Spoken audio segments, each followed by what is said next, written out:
The title of Disturbed Beauty reflects my concern that nature is being destroyed.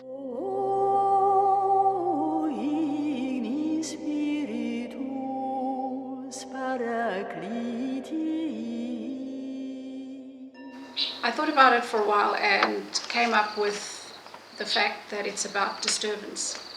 We are disturbing nature, and nature is extraordinarily beautiful, so we are actually disturbing beauty. Subtitle Floral Archaeology is about my interest in archaeology, which is the study of the ancient. If we continue the way we are with nature, flowers will become extinct. Without flowers, there's no human life on the planet, so I'm kind of hedging against the fact that one day in 2,000 years, people might need to find out what flowers look like, and I'm preparing some documentary evidence of how flowers look today. From a very small child, I grasped the importance of the flower as a receptacle. A physical receptacle, for example, for bees. I was fascinated watching bees, which at that time were at my eye level. So for me, the receptacle idea started off probably at the age of about 4 or 5. And then, of course, flowers are metaphoric receptacles for so much meaning. Subsequently, I've read large amounts of the meaning attributed to flowers, both poetically, symbolically, romantically, and of course in times of sadness. So the flower is, in a way, the receptacle per se for meaning. I mentioned earlier a concern for the environment, and the environmental aspects of what I'm doing are actually not evident at first sight.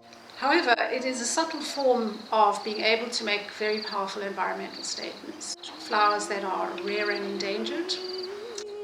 Deep running strategy I have is to take tiny flowers that you normally would just tread on and blow them up really big so people can actually see what they're treading on. I want people to really get to grips with what flowers look like, to understand their power, their beauty, their energy, and also to take a second look and not just thoughtlessly tread on flowers. Growing up on a farm in the Karoo, and in fact in the Great Karoo, which is really a place of extreme so-called emptiness, extreme vastness, extreme everything, heat, light, power. If there's a thunderstorm in the Karoo, I think there's, to my mind, hardly anything more powerful there, also in terms of color. The life I had in Africa was absolutely essential to the way I see anything. My childhood on the farm really formed my way of looking at things. So it was this clarity and this extreme energy and power of everything that you were seeing, even if it was supposedly a dusty, empty landscape. And then I had another enormous privilege of being able to leave Africa and go on a scholarship to the Royal Academy in Antwerp, really getting to grips with that aspect of culture. I then spent half my life to date in Europe, over 30 years, and lived in various parts of Europe. So I was able to absolutely absorb like a sponge that incredible richness of Middle European art and culture. Very specifically, I absorbed Italian art really as much as I could. I lived in Rome for 12 years, got really up close and personal with beautiful portraiture, beautiful painting.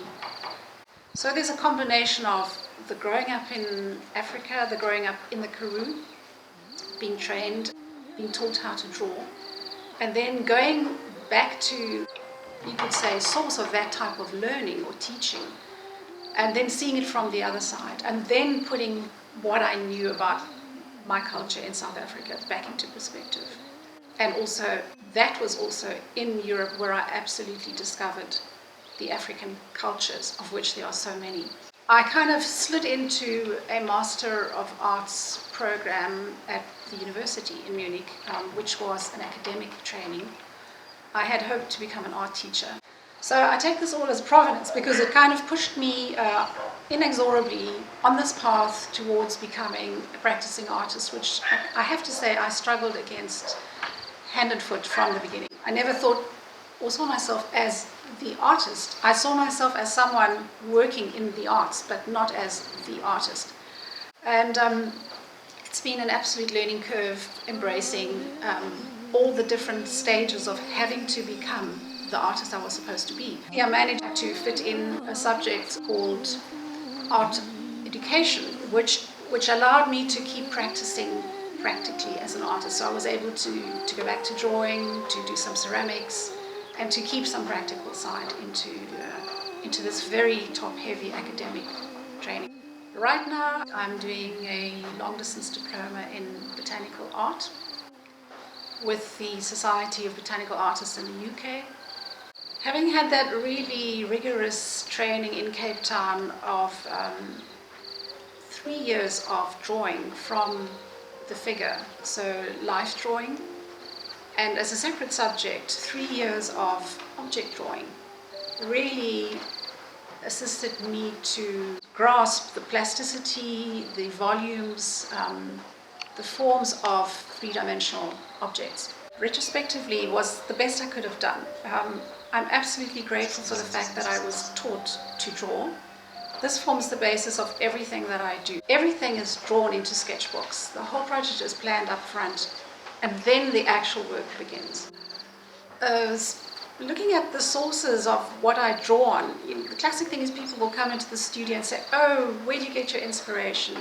The sources are hugely varied. Obviously nature, first thing.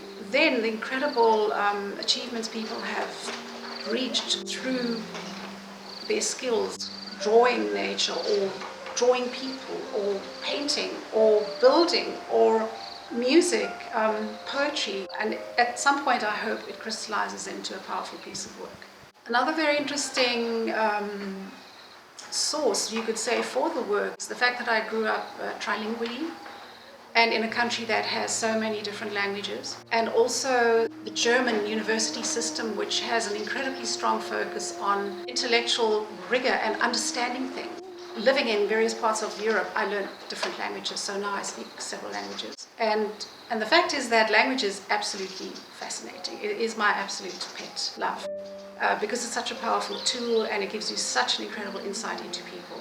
The minute you can bridge the gap of knowing another person's language, you're in a completely new world. I can now sort of figure out what a word means, like the word ecology, which comes from a Greek root, two Greek words, oikos, which means house, and logia or logos, which means the study of. You could say ecology comes from the very ancient meaning of the study of humans in their environment and how they relate to that environment. So the language aspect is a huge part of my interest in producing an image. To understand the levels, the linguistic levels behind that particular image are really important for me as well. It's very exciting when one can look ahead into the year. We're kind of at the beginning of this year, at least in the Western terms. Great to be able to say in September I have confirmed a collaboration with the Sally Gallery in Stellenbosch in the last week of September, which will sort of happen under the theme of spring. And obviously there will be flowers involved in that show.